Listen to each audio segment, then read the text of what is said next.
Alright, I'm out here at I-59 number 1 in Attalla, Alabama. I haven't recorded this crossing before, but I have gotten pictures and they are on the site, which is the reason why I'm getting this update video. But as you can see, there's been a couple changes here. First off, the gate mechanism is now a modern Western Cullen Hayes one, as you can see right there.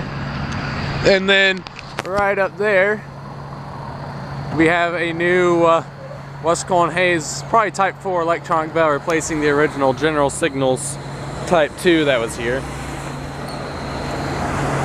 Other than that, no changes to this crossing. Right down there is the ATN's yard. There is a train sitting, there's a couple trains sitting in there.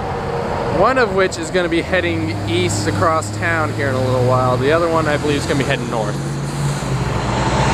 Not sure when the other one's leaving, but I was told within an hour or two for the one that's heading across town. That's the one I'm going to be chasing today. So yeah, just thought I'd show this to y'all. A quick update here at the I-59 railroad crossing number 1. I'd love to record number 2 over there, but yeah, over and out.